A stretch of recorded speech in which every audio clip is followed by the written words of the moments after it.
Hi guys, this is विवेक दशोरा और हम अपने टेस्ट सॉल्यूशन के एक्सप्लेंड वीडियोस के थ्रू आपको ये डिस्कस करने की कोशिश कर रहे हैं कि क्वेश्चंस को कैसे लिखा जाना था। हमारा जो सिक्योर 2023 सिक्योर RS 2023 जो प्रोग्राम था हम उसके बारे में बात कर रहे हैं। आई थिंक ये स्लाइड में ओपन कर चुका हूँ और आप लोग भी इसे देख पा रहे हैं।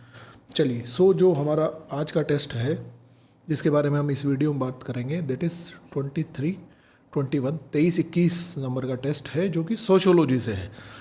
सोशियोलॉजी को हमने 2 पार्ट में इसमें डिवाइड किया था। जो शेड्यूल है हमारा वो आपके पास ग्रुप में अवेलेबल है और आप लोगों को जो हमारा पेड टेलीग्राम चैनल है इसमें भी हम ये शेड्यूल आपको पूरा प्रोवाइड कर चुके हैं। चलिए, यहाँ पर हम क्या स्पेशल देखेंगे। एक्चुअली आपके जो सेगमेंट्स हैं, मतलब RS मेंस में जो सिलेबस को डिवाइड किया है और जिस तरह से सब्जेक्ट्स रखे गए हैं, उसमें एक बड़ी चीज़, एक बड़ा फैक्टर मैटर करता है, दैट इज़ कॉल्ड प्रोफेशनलिज्म, या जिसको हम बोलते हैं व्यावसायिकता।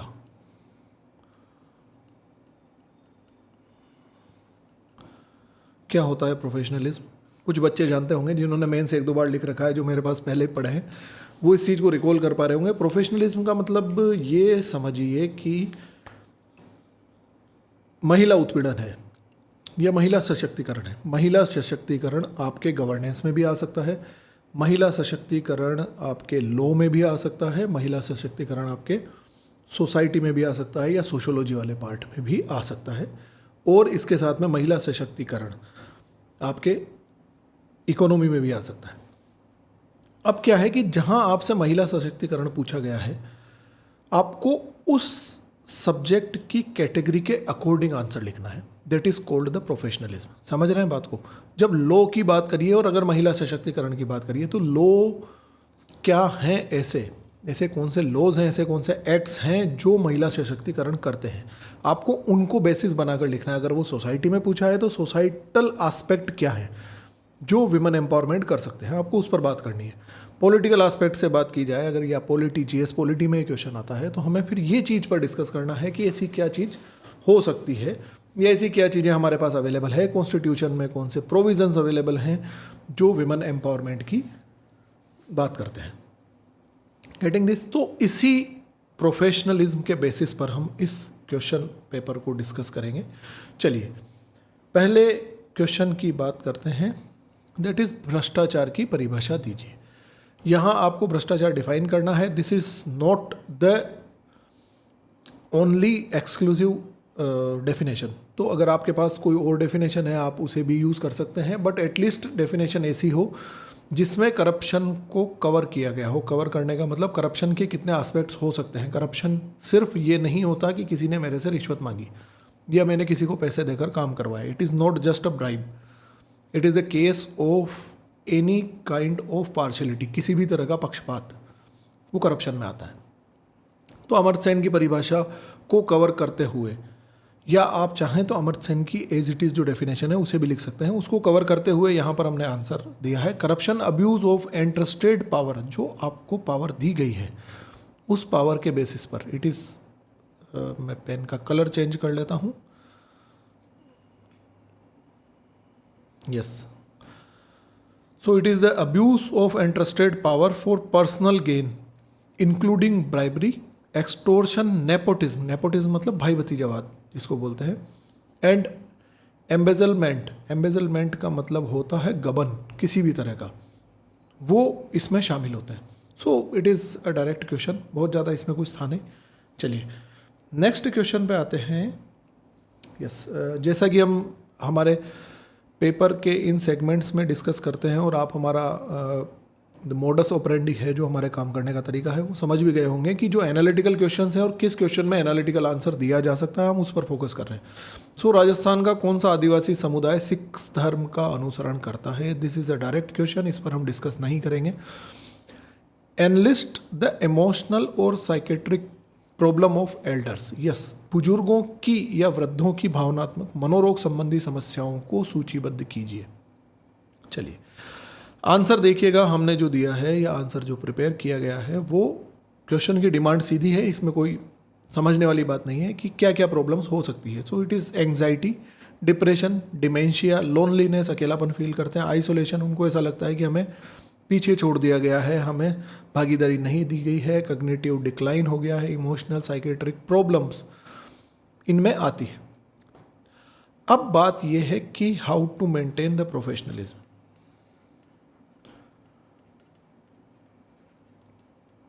इस आंसर में आपको 2 नंबर क्यों दिए जाए, 1.5 नंबर क्यों दिए जाए, इस आंसर पर आपको 1 ही नंबर क्यों ना दिया जाए, और ऐसा क्या करें जिससे ये आंसर ज़्यादा आउटस्टैंडिंग लगे और आपको बेटर मार्क्स मिले। मैं कई बार बताता हूँ, फिर से बता देता हूँ, you have to justify. Justify का मतलब कि ये प्रॉब्लम्स आती हैं, पर इन प्रॉब्लम्स के बारे में किसी ने डिस्कस किया है क्या? सोशियोलॉजी में कोई ऐसा थिंकर रहा है क्या, कोई ऐसा थ्योरिसिस्ट रहा है क्या जिसने इनके बारे में डिस्कस किया हो? This is called the professionalism. उसको हम यहाँ पर कोट करते हैं। तो हम 2 लोगों को यहाँ पर कोट कर देते हैं, that is James Byron. James, okay, he is the father, James Byron, यहाँ लिख देता हूँ। और इन्होंने जो थ्योरी दी है, या जो वृद्धों की समस्याएं या वृद्धों की साइकोलॉजी है, उसके बारे में इन्होंने एक तरह से उसके फादर रहे हैं। और उसके लिए एक टर्म काम में आता है जो देवनागरी में भी आपको ऐसे ही लिखना पड़ेगा, दैट इज जेरेंटोलॉजी। जेरेंटोलॉजी। अब जब आप इस आंसर को लिख रहे हैं कि जेरेंटोलॉजी के पिता जेम्स बेरेन के द्वारा इन समस्याओं को वृद्धों की साइकोलॉजिकल या मनोरोगी समस्याओं के रूप में कंसिडर किया गया है या मुख्यतः पहचान की गई है, तब आपको 1.5 से 2 नंबर मिलने के चांसेस बढ़ जाते हैं। Getting this? चलिए नेक्स्ट चीज पर आते हैं। मीणा जनजाति के 4 मूल विभाजन के नाम बताइए। This is a direct question, इसमें आपको कुछ नहीं समझना। What are the legal basis? बिना आपसी सहमति के तलाक के लिए क्या कानूनी आधार हैं? अगर आपसी सहमति नहीं है और उसके बाद भी डिवोर्स चाहिए तो क्या कानूनी आधार है? तो ये एक डायरेक्ट क्वेश्चन है, फिर भी इस पर मैं आपको कुछ चीज़ समझाना चाहूँगा, इसमें हम कोई बात करेंगे।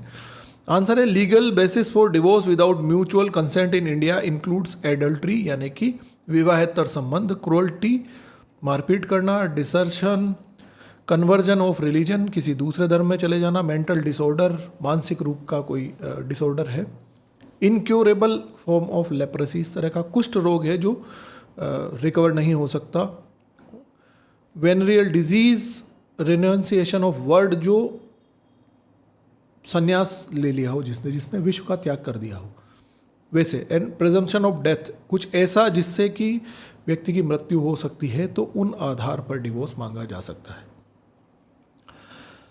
ये हो गए वो बेसिस। पर अगेन वही बात कि इसमें आपको अच्छे मार्क्स क्यों दिए जाए, यानी कि 1.5 से 2 नंबर क्यों दिए जाए। 1.5 से 2 नंबर देने का तरीका इसमें ये होगा कि ये कहाँ से आए, व्हाट आर द ओरिजिन्स, और इनका बेसिस क्या है। जब आप उसे लिख रहे होंगे तो उसका बेसिस सबसे बेस्ट क्या है। क्यों? क्योंकि यहाँ पर बात सोसाइटी की हो रही है और सोसाइटी के साथ में कानून की हो रही है। तो कानून में ऐसे क्या प्रोविजंस हैं या कानून में ऐसा क्या प्रावधान है। तो कानूनी प्रावधान कहाँ से आते हैं?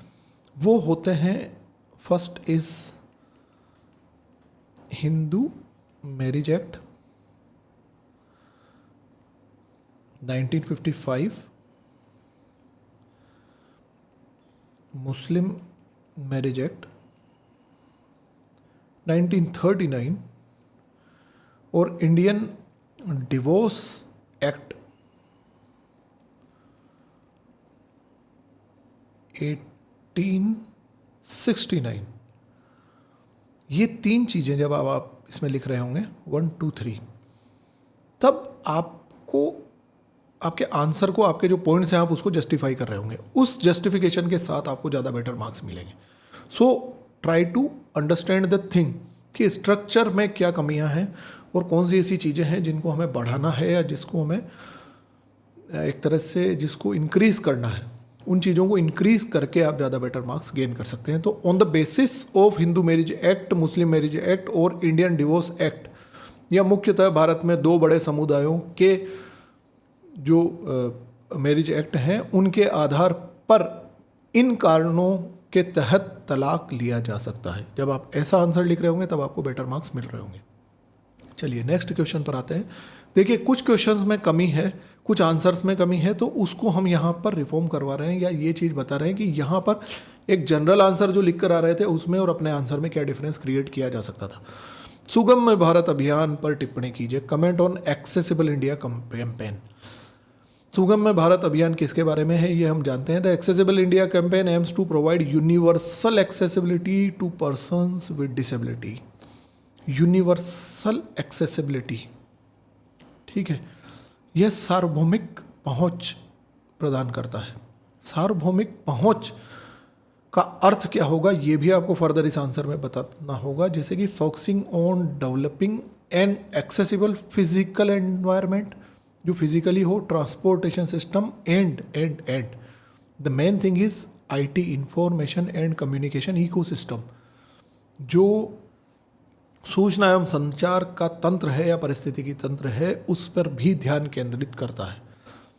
ठीक है, ये हमने डिफाइन किया कि एक्सेसिबल इंडिया कैंपेन किस सेगमेंट पर काम करता है या इसका क्या फोकस है। चलिए, ये किसको, डिसेबल या डिफरेंटली एबल्ड जो पर्सन्स हैं उनको।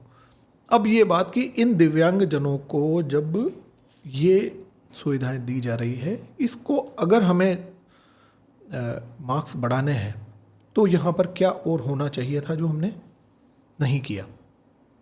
तो मार्क्स बढ़ाने के लिए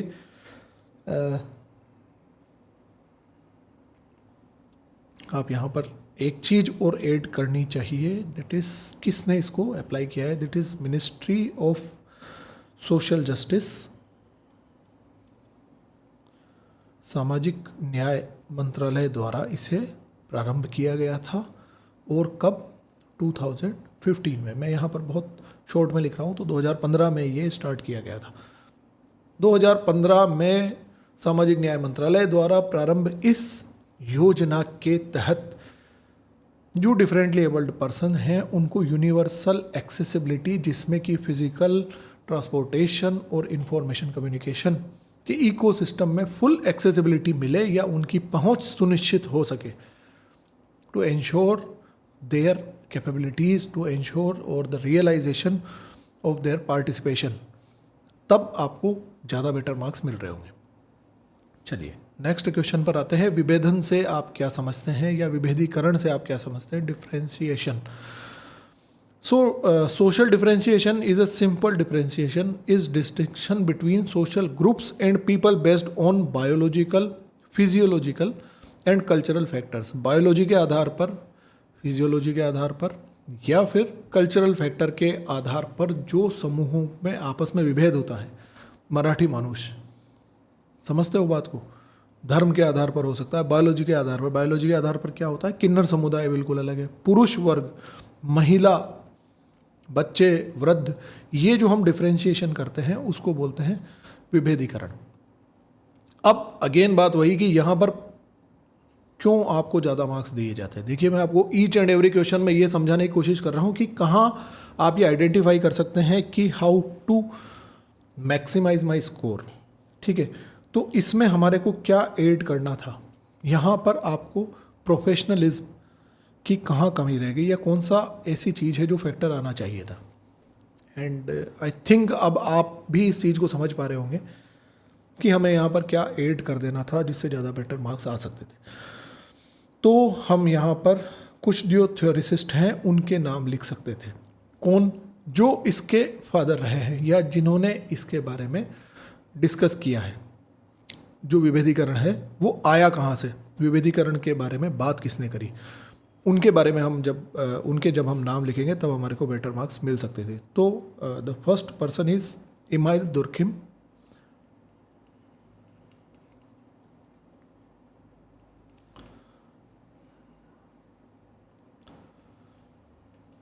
नाम आपने सुना होगा, काफ़ी फेमस थ्योरिसिस्ट रहे हैं इमाइल दुर्खिम। और एक और नया नाम है टेलकोट पर्सन्स।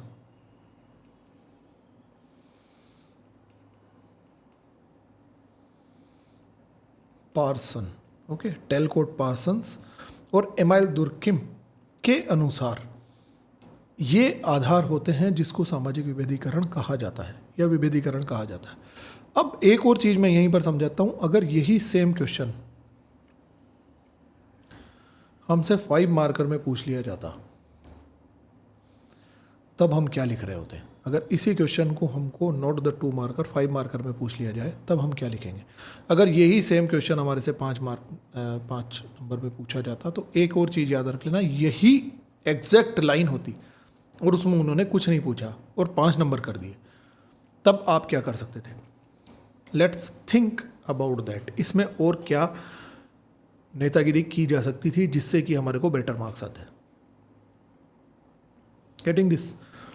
तो इसमें एक नेतागिरी की जा सकती थी कि ये जो विभेदीकरण है, इस विभेदीकरण का प्रभाव क्या है, समाज पर क्या प्रभाव है, क्या ये नकारात्मक प्रभाव डालता है, क्या ये सकारात्मक प्रभाव डालता है, या फिर ये कि ये क्या भूमिका निभाता है।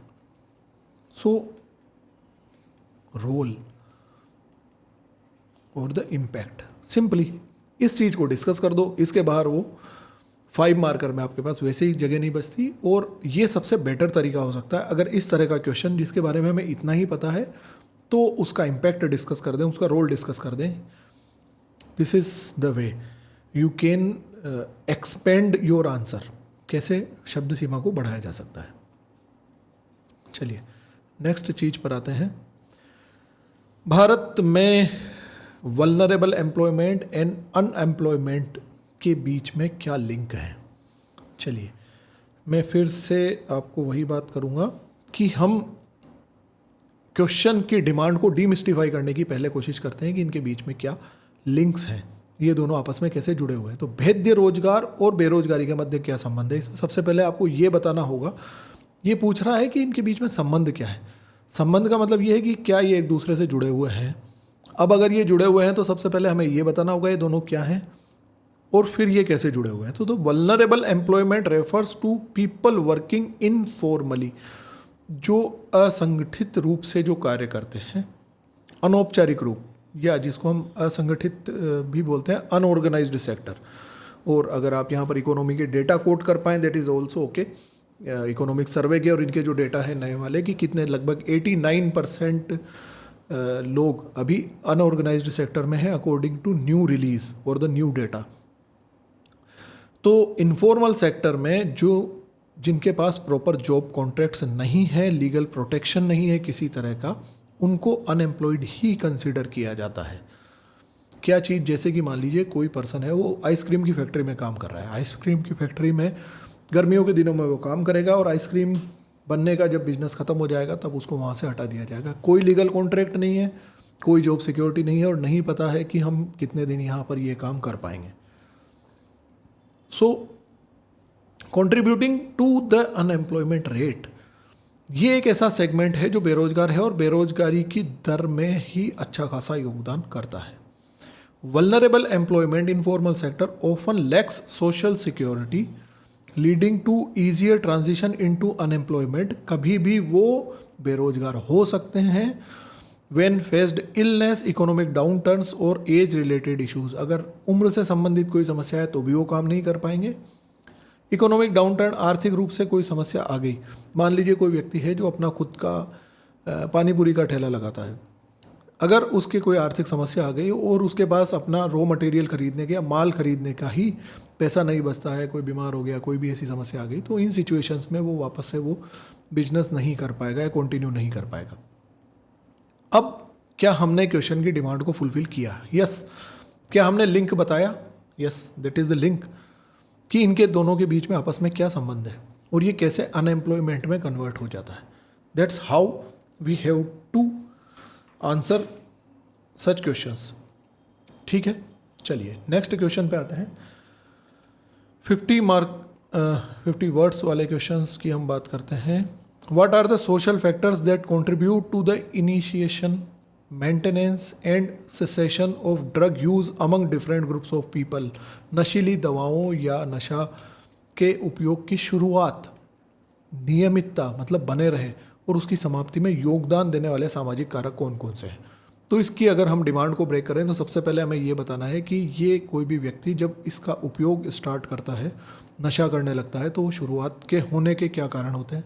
दूसरा, वो बने रहता है, उसको छोड़ता नहीं है, उसे भी अंदर से पता है, गिल्ट फील करता है।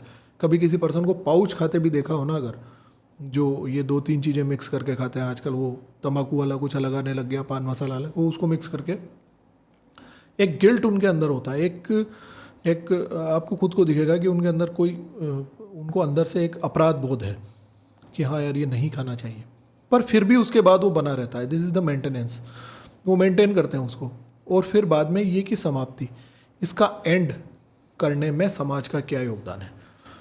तो कहते हैं ना, संगत खराब है अगर, तो संगत आपको बिगाड़ देती है। ये वही बात पूछ रहे हैं। और सोसाइटल फैक्टर है, सोशल एस्पेक्ट इसमें पूछा गया है। अब पहली बात ये कि इसमें कोई गवर्नमेंट स्कीम नहीं पूछी है, और इसके साथ में इसमें कोई एक्ट नहीं पूछा है कि वर्तमान में क्या कानून है, क्या एक्ट है, क्या रिहेबिलिटेशन के लिए क्या क्या पॉसिबिलिटीज़ हैं, ऐसी कोई बात नहीं करी गई है। सो मैं उस पर नहीं जाना। सो इनिशिएशन स्टार्ट कब होता है? पीयर प्रेशर, आपके साथ वाले जो होते हैं उनका एक इन्फ्लुएंस होता है, जिसमें फ्रेंड्स और सोशल, वो हमने बता दिया है। दूसरा है poverty and lack of opportunities. आदमी साइकोलॉजिकल ट्रॉमा में चला जाता है जब उसके पास अपॉर्चुनिटीज़ नहीं होती। इन स्थितियों में वो माइंड को रिलैक्स करने के लिए, ऐसा करने के लिए जो सो कॉल्ड कहा जाता है कि ठीक है दारू पी के सो जा, अच्छी नींद आएगी, या वो हो सकता है कुछ इंजेक्टेबल चीज़ें लेने लग जाए, नशाखोरी करने लग जाए। नशाखोरी का मतलब ड्रग्स किसी तरह की लेने लग गए, तो उसमें वो चले जाते हैं। Seeking escape from difficult circumstances, ऐसी परिस्थितियों से बाहर निकलने का और कोई तरीका नहीं रहता, तो एक नशे में जो हेल्यूसिनेशन होता है या व्यक्ति अपनी उन चीज़ों को भूल जाता है, और वो नशे में एक लाइक फ्लोटिंग, वो तैरने लगता है। वो सिचुएशन की वजह से ये स्टार्ट होता है। मेंटेनेंस की बात करें तो एडिक्शन है, ये साइकोलॉजिकल है, और एडिक्शन साइकोलॉजिकल जुड़ने के बाद में, जैसे कि आपने अगर कोई तंबाकू खाता है, उसको तंबाकू नहीं खाने दे, या कोई पाउच खाता है सो कॉल्ड, तो उस आदमी का जो कॉन्फिडेंस है वो उस पाउच खाने के बाद ही आता है। मैं एग्जांपल देता हूँ, कई सारे लोग मैंने ऐसे देखे हैं, अगर उनको कहीं पर किसी काम से जाना है, मान लीजिए कि किसी ऑफिस में जाना है, किसी ऑफिस में जाकर ये काम करवाना है, तो वो उसके एंट्री से पहले ही पाउच खाकर अंदर जाएंगे, तब उनमें वो कॉन्फिडेंस रहेगा कि मैं अंदर जाकर बात कर सकता हूँ, अपनी डिमांड रख सकता हूँ, या मुझे जिससे मिलना है उससे मैं मिल सकता हूँ। अगर आप रेलवे स्टेशन पे खड़े हैं तो उनको ये चीज़ कि वो रेलवे के अगर जनरल डिब्बे में चढ़ रहे हैं या फिर स्लीपर वाले कोच में, जिसमें जनरली अगर भीड़ भाड़ रहती है, तो वो उससे जस्ट पहले एक बार वो पाउच खाएंगे, उसको करते करते ही वो उस डिब्बे में चढ़ेंगे। जब वो अपनी सीट पर बैठ जाएंगे, उसके बाद में पहली बार एक बार वॉमिट करते हैं ना, बहुत सारा पाउच मुंह में भर लेते हैं, फिर उसके बाद में थूकेंगे। तो वो सिचुएशन की वो वहाँ पर जब उस सीट पर बैठ चुका होगा, तब उसको ये कॉन्फिडेंस आ चुका होगा, तब तक के लिए वो उसके लिए एक साइकोलॉजिकल सपोर्ट है। तो this is psychological dependence on drug. समझ रहे हो बात को? Social acceptance with drug using groups, आपकी संगति ऐसी हो चुकी होगी कि वो उस चीज़ को एक्सेप्ट करते हैं। आओ यार शाम को बैठते हैं, और शाम को बैठने का मतलब फिर वही होने लगता है। तो ये आपको सपोर्ट प्रोवाइड करते हैं। And cessation, social support, strong family and community network encouraging recovery. जब आदमी छोड़ रहा है तब भी अगेन यही वो लोग हैं जो आपको पीना सिखाते हैं या नशा करना सिखाते हैं, और यही वो लोग हैं जो छुड़वाएंगे भी। से जब छोड़ रहा है तो कि वाह यार अच्छा हो गया, आपने छोड़ दिया, बड़ी अच्छी बात है, आपने बहुत अच्छा कर रहे हैं, आप तो इतने दिन से नहीं ले रहे हैं, ये है वो है, तो वो एक पॉजिटिव जो है उसको एनकरेज करेंगे। ठीक है, so this is a clear cut sociological answer. इसमें आपका प्रोफेशनलिज्म यही है कि अननेसेसरी सरकारी योजना है और ये इसमें नहीं डालें। लास्ट में अगर आप एक लाइन लिख देते हैं कुछ भी कि ये योजना इससे संबंधित है, तो that is quite okay. But वो इतनी रिक्वायरमेंट से ज़्यादा ये है कि जो यहाँ पर डिमांड पूछी गई है उन्हीं स्टेप्स को हमने फॉलो किया हो। तो this is A, B and C। चलिए, I think this is the last question. सामाजिक दृष्टिकोण से सांप्रदायिकता फैलाने में मीडिया की भूमिका, the role of media in spreading communalism from a sociological perspective. Yes, यहाँ पर इन्होंने कोई पॉलिटिकल पर्सपेक्टिव नहीं पूछा है, सोशोलॉजिकल पर्सपेक्टिव में उसका रोल पूछा है कि मीडिया। अब एक और चीज़ याद रखना, मीडिया का मतलब तीनों मीडिया होते हैं, ये चीज़ याद रखना, जिसमें आपको print media, electronic media and social media, तीनों मीडिया आएगा। ठीक है, अब आप इसको रियलाइज़ कर पा रहे होंगे कि मीडिया के जो तरीके हैं, जो कम्युनिकेशन है, जो लोगों से जुड़ने का तरीका है, वो किस तरह से प्रभावित कर सकता है। Media can play a significant role. Okay, यहाँ पर आपसे एनालिसिस पूछा है, विश्लेषण, इसलिए हम पहली लाइन में ही वर्ड ये काम में ले रहे हैं, कैन प्ले, कर सकता है। It is having the capacity, करता है नहीं लिख रहे हैं, कर सकता है। Significant role in both the communal tensions, its portrayal of religious groups, इनमें अगर ये होता है तो ये कर सकता है। स्प्रेडिंग स्टीरियोटाइप बायसेस, जो रूढ़िवादी या पूर्वाग्रह से संबंधित एक तरह से पूर्वाग्रह हैं, उनको ये फैलाने में एक अहम भूमिका निभाता है। अब ये बात कि हम इस वर्ड को जस्टिफाई करें, हम जो हेडिंग लिख रहे हैं या जो हमने जो ये टॉपिक लिखा है ना, इसको हम सेंसेशनलाइज रिपोर्टिंग, ऐसी जल्दी से देखिए ये हो गया, जल्दी से देखिए ऐसा हो गया, वहाँ पर ऐसा कर दिया गया है, वहाँ पर एक समुदाय के द्वारा ये कर दिया गया वो, तो उसको किस तरह से सेंसेशनलाइज किया जाता है।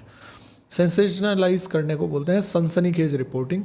फोकसिंग ऑन कॉन्फ्लिक्ट्स, ज़्यादा से ज़्यादा जो विवाद बढ़ाने वाली बातें हैं उन पर फोकस करना, क्यों? क्योंकि टीआरपी बढ़ाना।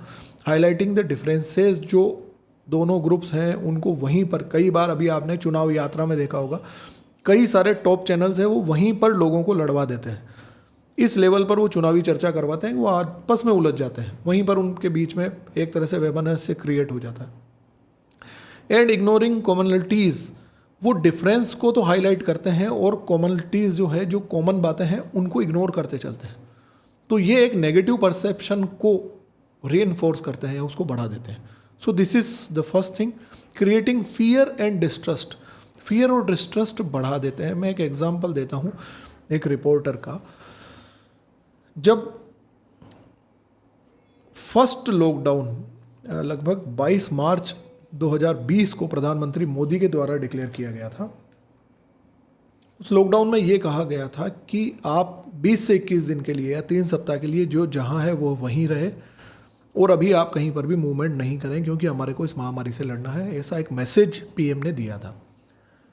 रिपोर्टर्स ने एक बहुत बड़ी गलती जो मैं जब भी आइडेंटिफाई कर पाया था करी थी, वो ये थी कि जो लोकल लोग हैं, मान लीजिए मैं जयपुर बेस्ड हूँ, जयपुर की बात करूँ तो जयपुर के पास में 20, 25, 30 किलोमीटर पे मेरा गांव है और मुझे ये दिख रहा है कि यार पूरे वर्ल्ड में महामारी चल रही है, इस तरह के लॉकडाउन्स लग रहे हैं, हमने न्यूज़ में भी देख रहे हैं, सोशल मीडिया में भी देख रहे हैं, अखबार में भी हमने पढ़ लिया, तो पॉसिबल है कि मेरे देश में भी ये कुछ लंबे टाइम तक चले। तो अभी यहाँ पर मेरे पास शहर में कोई रोज़गार नहीं है और 20-30 दिन के लिए हो तो अच्छा होगा कि मैं अपने घर ही चला जाऊँ, क्योंकि हो सकता है सारी तरह की पाबंदियाँ लगा दें और फिर घर भी नहीं जाने दें। मैं किलोमीटर की रेडियस बार बार इसलिए बता रहा हूँ कि 20-25 किलोमीटर ऐसा था कि मैं पैदल चल के जा सकूँ। तो मुंबई से ठाणे तक के लिए अगर कोई लोग पैदल निकल गए, रिपोर्टर्स को फ्री मूवमेंट की हमेशा एक्सेसिबिलिटी होती है, उन्होंने उनको रास्ते में पकड़ लिया, पैदल पैदल कोई आदमी निकल गया कि साहब मैं तो घर तो जाऊँगा इसे, चाहे कुछ भी करना हो। और ये जब डिक्लेयर किया गया था तो उसके बाद कुछ 10-12-15 घंटे ऐसे थे कि उसकी अगली तारीख से ये इम्पोज होना था लॉकडाउन। वो लोग जो पैदल जा रहे थे उनके वीडियोस बनाए गए, उनसे बात करी गई और इस बात को इतना एग्जेजरेट कर दिया कि देखिए गरीब के पास कोई और मौका नहीं बचा है, कोई और चांस नहीं बचा है और सब लोग इतने भयभीत हैं कि पैदल ही अपने घर की तरफ रवाना हो गए। And that created a search across the India. पूरे भारत में जनता का एक रेला बन गया कि वो अपने अपने राज्यों की तरफ, अपने अपने घरों की तरफ निकल पड़े। This is called the fear and distrust. आपकी नागरिकता छीन ली जाएगी, आरक्षण को ख़त्म कर दिया जाएगा, संविधान खतरे में है, संविधान को मिटा दिया जाएगा। इस तरह के जो फियर है या डिस्ट्रस्ट है वो स्टार्ट कर दिए जाते हैं। ठीक है, तो वन साइडेड नरेटिव है ये। अदरवाइज 20-21 दिन के बाद में परमिशंस भी दी गई थी, लोग मूवमेंट भी हुआ था, सब कुछ हुआ था, पर ये एक फियर क्रिएट कर दिया गया और सेंसेशनलाइज करने के चक्कर में पूरे देश में स्थितियाँ ये हो गई। कई तो लोग ट्रेन की पटरी पर सो रहे थे और वो उनकी डेथ भी हो गई थी, क्योंकि वो रास्ते में पटरी के सहारे जा रहे थे, उनको नहीं पता है कौन से रास्ते से जाना है, तो वो पटरी के ही सहारे जा रहे थे। और अगर कोई ट्रेन आती है तो हम इसमें चढ़ जाएंगे, रात में वो सो गए और जब अंधेरे में ट्रेन निकली तो उनमें से कई लोगों की डेथ भी हो गई थी। तो ये सेंसेशनलाइजेशन होता है, अदरवाइज हो सकता है कि इतना ज़्यादा सर्ज नहीं आता। दिल्ली के बस अड्डे पर, कश्मीरी गेट बस अड्डे पर, और यहाँ पर आपने देखा होगा कि उस टाइम के पिक्चर्स आप देखेंगे, और कई अपने बच्चों को लेकर परिवार के साथ में 1-2 गठरियाँ कपड़े की लेकर वो साउथ इंडिया से यूपी बिहार तक पैदल आए थे। वो सिचुएशन होती है। सो डिमोनाइजिंग लैंग्वेज, रिलीजियस डिफरेंसेस को बताना, एंग्जाइटी और प्रेजुडिस को बढ़ाना और सोशल डिवीज़न को बढ़ा देते हैं। Limiting dialogue and understanding, focusing solely on sensational events, केवल और केवल सेंसेशनल इवेंट्स पर फोकस करते हैं। आइए देखते हैं ऐसा क्या हो गया, आइए देखते हैं ये करते हैं, आइए देखते हैं ये, तो वो बहुत जल्दी से सेंसेशनल इवेंट्स वाली बात आ जाती है। सो दिस इज़ हाउ हम इस क्वेश्चन की डिमांड के अकॉर्डिंग कि मीडिया सांप्रदायिकता को कैसे फैला सकता है, हमने इस पर बात करी कि ये रूढ़िवादिता और पूर्वाग्रह फैला सकता है, भय और अविश्वास पैदा कर सकता है, और संवाद और समझ को सीमित कर सकता है। संवाद और समझ मतलब कि कम्युनिटीज़ के बीच में जो कम्युनिकेशन है और अंडरस्टैंडिंग है 2 समुदायों के बीच में, 3 समुदायों के बीच में, उसको ख़त्म कर दिया जाए।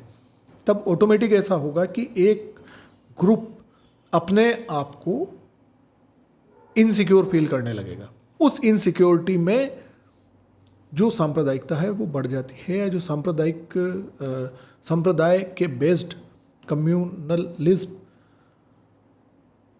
का जो डाइवर्सिफिकेशन है या जो हमारे अंदर डिवीज़न है वो बढ़ जाता है। क्यों? क्योंकि डिस्ट्रस्ट हो गया, ट्रस्ट नहीं बचा। This is how we have to highlight the answer. और किस स्टेप्स पर हमारे को आंसर लिखना है ये हमने डिस्कस किया। This is for the sociology part 1। Next paper में हम नेक्स्ट सब्जेक्ट की बात करेंगे।